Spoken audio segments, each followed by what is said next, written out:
तो आज जिस यूनिट लिंक्ड इंश्योरेंस प्लान का मैं रिव्यू करने जा रहा हूँ ना, उसने एक पॉजिटिव चेंज ला करके दिया है इंश्योरेंस इंडस्ट्री में। अब तक आपने जितने भी यूनिट लिंक्ड इंश्योरेंस प्लान देखे थे, उसमें अब तक आपका एनुअल प्रीमियम का ही 7 गुना मैक्सिमम आपको इंश्योरेंस मिल पाता था। लेकिन अब आप 50 लाख, 1 करोड़, 1.5 करोड़, 2 करोड़ जैसी आपकी एलिजिबिलिटी बनती है उसके अकॉर्डिंग इंश्योरेंस का सम एश्योर्ड अमाउंट ले सकते हो, और साथ ही जितनी आपकी कैपेसिटी है उस हिसाब से आप उस प्लान में सेविंग भी कर सकते हो। सपोज करते हैं कि आपने 50,000 रुपये सालाना प्रीमियम देने का डिसाइड किया, तो इस पर अगर पुराने टाइम की बात की जाए तो आपको मैक्सिमम 5 लाख का ही इंश्योरेंस मिल पाता था। बट अब इसी प्लान में आप 50 लाख रुपये का इंश्योरेंस भी ले सकते हो। इस प्लान का नाम है HDFC life smart protect plan, जो कि प्रोटेक्शन और सेविंग दोनों के ऊपर काम करता है। और इस बार जो प्रोटेक्शन का अमाउंट है ना, वो 1 करोड़ रुपए तक का है। तो फटाफट से चलते हैं मेरी कंप्यूटर स्क्रीन पर। काफ़ी सारी मेहनत लगती है ऐसे वीडियोस बनाने के लिए,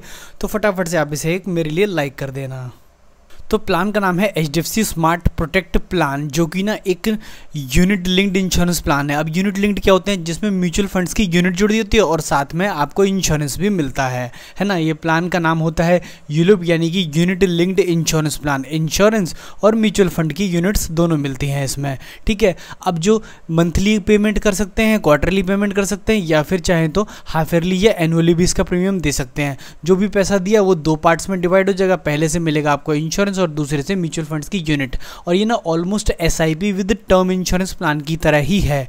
तो पहले लोग काफ़ी दुखी थे कि भाई हमें म्यूचुअल फंड्स की यूनिट्स और टर्म इंश्योरेंस दोनों ही अलग अलग लेने पड़ते हैं, या फिर अगर हम इंश्योरेंस लेने जाते हैं तो उसमें रिटर्न्स बहुत कम है। मार्केट लिंक्ड प्लान है, उसमें चार्जेस बहुत हाई हैं। ये सारे सोल्यूशन आपको मिल जाएंगे इस प्लान में।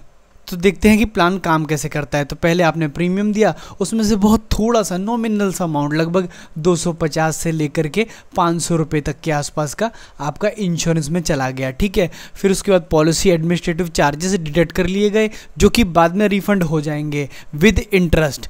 अब इसके बाद ये हो गया प्रीमियम एलोकेशन चार्जेस, ये भी 11 साल बाद रिटर्न कर दिया जाएगा। अब इसके बाद आ गया म्यूचुअल फंड का यूनिट, ये आपको मिल जाएगा। तो सपोज करते हैं कि किसी पर्सन ने लगभग 3600 रुपये की इंस्टॉलमेंट दी मंथली, है ना। तो अब उसमें से लगभग 200 रुपये के आसपास सपोज करते हैं कि मोर्टेलिटी चार्जेस या फिर इंश्योरेंस का चला गया। अब इसके बाद 150 रुपये मानते हैं कि अपने को पॉलिसी एडमिनिस्ट्रेटिव चार्जेस भी देना पड़ गया। फिर ना लगभग सपोज करते हैं कि अप्रॉक्सीमेट 300-400 रुपये के आसपास या 300 something like premium allocation charges भी दे दिया, है ना। अब इन सबको निकालने के बाद जो पैसा बचा ना, लगभग जो भी 3000 या 2800 रुपये होगा, उसका आपको म्यूचुअल फंड्स का यूनिट मिल जाएगा। अब ये म्यूचुअल फंड्स की यूनिट किससे लिंक्ड है? मार्केट के शेयर से, है ना। हाँ भाई, हमने म्यूचुअल फंड में इन्वेस्ट किया और म्यूचुअल फंड इन्वेस्ट कर रहा है शेयर्स में। तो जब शेयर्स के दाम बढ़ेंगे तो आपके म्यूचुअल फंड के दाम बढ़ेंगे, और म्यूचुअल फंड के दाम बढ़ेंगे तो आपकी जो पॉलिसी है ना, इसकी भी वैल्यू बढ़ जाएगी। अब इस पर ना कोई फिक्स इंटरेस्ट रेट नहीं होता है, लेकिन हाँ, अगर आप चाहें कि आपको गारंटीड रिटर्न चाहिए तो आप वो भी चूज़ कर सकते हैं। मैं आगे धीरे धीरे दिखाऊंगा। इसमें इस प्लान में ना काफ़ी सारे बेनिफिट्स हैं। फिलहाल एक इलस्ट्रेशन से इस प्लान को दोबारा समझते हैं, है ना। मिस्टर कुमार, जिनकी की एज 30 ईयर्स है ना, उन्होंने ये प्लान बाय किया ऑप्शन ए के साथ, यानी कि लेवल कवर। अब लेवल कवर क्या है कि मतलब मैं एक फिक्स कवर चुनता हूँ 1 करोड़ रुपए का, 50 लाख रुपए का, जो भी मैं चाहता हूँ अपने प्लान में, ठीक है। अब वो करेगा मुझे प्रोटेक्ट, लेकिन मैं कितनी देना चाहता हूँ इंस्टॉलमेंट? साल की 1 लाख रुपए, है ना। 1 लाख रुपए प्रीमियम देना चाहता हूँ, तो 1 लाख रुपए से मेरा देखो कितना बनता है। सपोज करते हैं कि मैंने 40 साल के लिए पॉलिसी ली, ठीक है। 30 की एज है, 40 साल तक पॉलिसी में चलाना चाहता हूँ, मतलब 70 पर पॉलिसी मैच्योर हो जाएगी। अब 70 साल के बाद ना, अगर लगभग 8% का रिटर्न रहा तो मुझे करीब 90 लाख रुपए के आसपास मिल जाएंगे। अगर इससे कम रहा तो कम भी मिल सकता है, लेकिन म्यूचुअल फंड में हम ये एक्सपेक्ट करते हैं कि 1112% का रिटर्न आ जाता है। तो 11 से 12% का रिटर्न अगर रहेगा ना, तो इससे ऊपर ही अपने को मिलने वाला है, ठीक है। अब अगर इस दौरान, है ना, यानी सपोज करते हैं कि पॉलिसी अगर मैच्योर हो गई तो ये पैसा मिल जाएगा। लेकिन अगर पॉलिसी मैच्योर नहीं और बीच में मेरी डेथ हो जाती है, ठीक है, किसी भी कारण से एक्सपायर कर जाता है पर्सन, तो ये जो 1 करोड़ का सम एश्योर्ड इसमें डिसाइड हुआ था, है ना, ये पैसा मेरी फैमिली को मिल जाएगा। तो आप समझ गए होंगे कि ये प्लान काम कैसे करता है, ठीक है। अब फटाफट से ना इसके फीचर्स को समझ लेते हैं, ठीक है। पहले मैं समरी बताता हूँ, फिर उसका डिटेल में एक्सप्लेन करूँगा। जब तक जिन लोगों ने वीडियो को लाइक ना किया हो, प्लीज़ लाइक कर दें। देखो, सबसे पहली चीज़ तो ये option to choose cover with fits your need and maximise your benefit with 4 plan option. अब इसमें ना 4 तरह के ऑप्शन आते हैं, ठीक है। आप सबसे अच्छी बात क्या है कि आप अपनी नीड के अकॉर्डिंगली सम एश्योर्ड चुन सकते हैं। पहले क्योंकि केवल 7 गुना तक प्रीमियम को चुना जा सकता था, मतलब यानी कि 7 लाख रुपए तक, लेकिन अब आप 50 लाख, 1 करोड़ जैसा आप चुनना चाहें वैसा आप सम एश्योर्ड का अमाउंट चुन सकते हैं, ठीक है। पहला, अब इसमें क्या कहता है कि दूसरा फुल 4 ऑप्शंस के साथ आता है।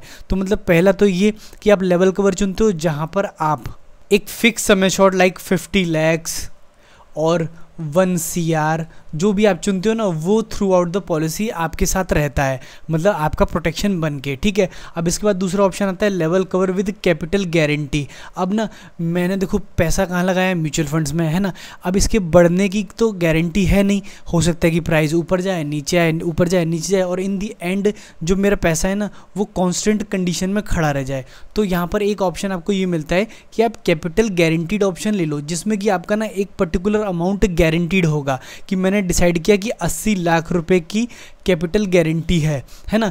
तो 80 लाख रुपए तो यानी कि 8% का रिटर्न तो मिलेगा ही मिलेगा। इसमें हालांकि थोड़ा सा प्रीमियम अमाउंट इंक्रीज हो जाएगा जो कि आपको देना पड़ेगा, है ना। अब ये है डिक्रीज कवर, मतलब अपन ने डिसाइड किया था कि 1 करोड़ का भाई अपने को इंश्योरेंस लेना है या 50 लाख का इंश्योरेंस लेना है, लेकिन समय के साथ मेरी धीरे धीरे रिस्पॉन्सिबिलिटीज़ भी तो कम होती जा रही है। तो अगर रिस्पॉन्सिबिलिटीज़ कम हो रही है, बच्चे पढ़ लिख गए हैं, तो मैं पैसे का इन फ्यूचर करूँगा क्या? तो मैं चाहूँ तो उस समय शॉर्ट के अमाउंट को डिक्रीज भी कर सकता हूँ। 50 लाख का इंश्योरेंस डिसाइड किया था, अब 25 लाख कर लेता हूँ, फिर 20 लाख कर लेता हूँ, फिर 10 लाख कर लेता हूँ। इससे मेरे प्रीमियम का अमाउंट भी रिड्यूस हो जाएगा, मोर्टेलिटी का चार्जेस जो मुझसे लिया जा रहा है वो भी कम हो जाएगा, ठीक है।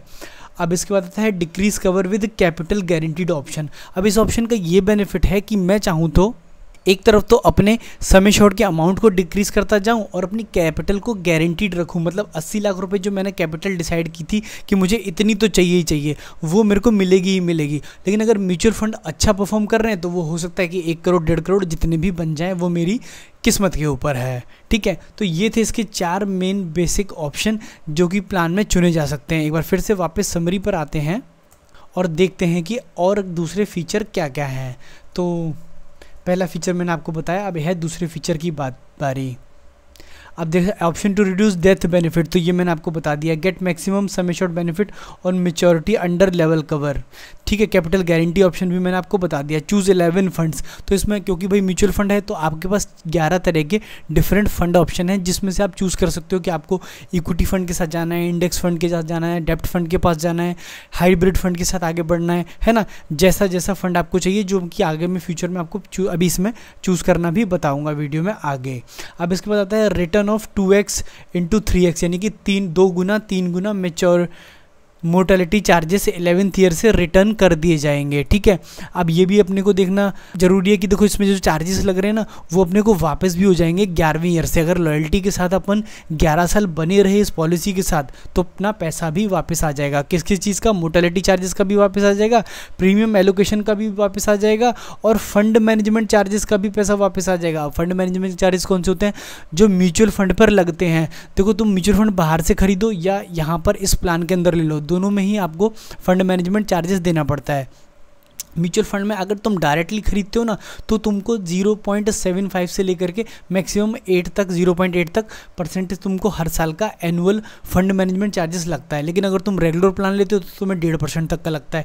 इस प्लान को भी अगर तुम लेते हो ना तो लगभग 1.2% तुमको चार्जेस लगेगा हर साल म्यूचुअल फंड को मेंटेन करने में। मतलब यानी कि तुम्हारे ऊपर हो गए mortality charges, premium allocation charges, policy administrative charges और फंड मैनेजमेंट चार्जेस। लेकिन अच्छी बात इस प्लान में ये है कि सारा का सारा रिटर्न कर दिया जाएगा और साथ में एक लॉयल्टी बेनिफिट की और बात की गई है।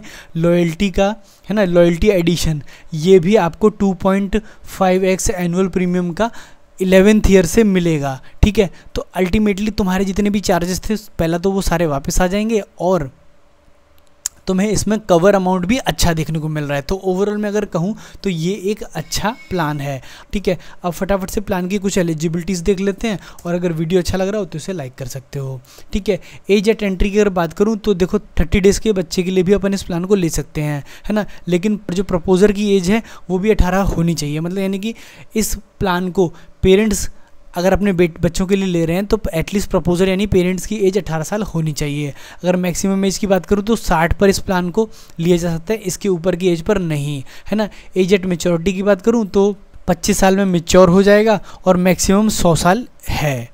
अब ये 100 साल क्यों? क्योंकि कोई अगर 60 पे लेता है तो भाई 40 साल अगर वो चलाता है तो 100 साल का तो उम्र हो ही गया, तो इस दौरान अगर वो एक्सपायर करता है तो देखो कितना अच्छा बेनिफिट है कि टर्म इंश्योरेंस का जो पैसा है वो मिल जाएगा, है ना। अब इसके बाद बात करते हैं प्रीमियम पेमेंट की। तो पेमेंट टर्म जो है ना, आपको जैसा मैंने बताया कि आप लिमिटेड भी दे सकते हो, रेगुलर भी दे सकते हो, है ना, और लिमिटेड पे भी दे सकते हो, ठीक है। अब पॉलिसी टर्म की अगर बात करें तो मिनिमम 25 साल के लिए इस प्लान को तो लेना पड़ेगा और मैक्सिमम 40 साल के लिए ले सकते हो, ठीक है। तो हाँ, पॉलिसी पीरियड इसमें ज़्यादा है, लेकिन अगर एक अच्छी बात इसमें ये करें कि ये ना प्लान 3000 रुपये से ही तुम ले सकते हो। 3000 से स्टार्ट हो सकता है, तो वही बहुत बड़ा अमाउंट तो है नहीं, तो डेफिनेटली इसे अपन अफोर्ड कर सकते हैं। इस पॉलिसी के संग भी एक समस्या है जो हर यूलिप के साथ रहती है कि आपको इस प्लान को मिनिमम 5 साल चलाना पड़ेगा। अगर आप इसे बीच में छोड़ना चाहते हैं तो भले ही आप इसका प्रीमियम रोक दें, पर पैसा आपको वापस नहीं आएगा। साथ ही आपका जो पैसा है ना, वो आपके म्यूचुअल फंड से उठा करके डिसकंटिन्यूशन फंड में ट्रांसफ़र कर दिया जाएगा, जिसकी कि 4% की आपकी फिक्स रिटर्न होगी और आपसे जो चार्जेस लिए जाएंगे वो होंगे 6% ऑफ योर एनुअलाइज प्रीमियम, जो कि आपको ना देना पड़ेगा जब आप ये पॉलिसी टर्मिनेट करते हो यानी कि छोड़ते हो। लेकिन फिर भी याद रहे, पैसा 5 साल से पहले वापस निकलने वाला नहीं है, तो सोच समझ के ही इस प्लान में एंट्री करनी है। तो ये हम पहुँच गए HDFC लाइफ की वेबसाइट पर, जहाँ पर मैंने ना इक्विटी वाले फंड सारे खोल लिए हैं जो कि स्मार्ट प्रोटेक्ट प्लान में आते हैं। तो देखो सबसे ऊपर है टॉप 300 अल्फ़ा 50 फंड, है ना, जिसका भी NAV 9.66 चल रहा है। तो देखो 10 रुपये की NAV पे इशू हुआ था और ये समय माइनस में यानी कि नेगेटिव में चला गया है, ठीक है। अब इसके बाद डाइवर्सिफाइड इक्विटी फंड की अगर बात करें तो इसका 41 रुपये का प्राइस अभी करंटली चल रहा है, ठीक है। अब इसके अगर परफॉर्मेंस को देखना है ना, तो तुम यहाँ क्लिक करके इस पॉइंट पर इसकी डिटेल देख सकते हो कि इसने लास्ट कुछ ईयर में कैसा परफॉर्म किया है। लेकिन अगर फंड की परफॉर्मेंस डायरेक्टली जाननी है तो यहाँ पर रेशियो दिया हुआ है 18.31% का इसने रिटर्न अभी तक दिखाया है, और जो बेंचमार्क को थोड़ा सा स्लाइटली बीट नहीं कर पा रहा है। अब डिस्कवरी फंड की अगर बात करें तो 30% का रिटर्न है, काफ़ी अच्छा रिटर्न माना जाता है। जो कि अब डिस्कवरी फंड वो होते हैं ना जो ढूंढ करके पैसा लगाते हैं, है ना, ऐसे इक्विटी फंड्स को ढूंढते हैं, ऐसे इक्विटी शेयर्स को ढूंढते हैं जो कि बिलो वैल्यूएशन चल रहे हैं, अंडर वैल्यूड चल रहे हैं, है ना, जिनमें अपॉर्चुनिटी है और वो अच्छा परफॉर्म कर सकते हैं। इसके बाद है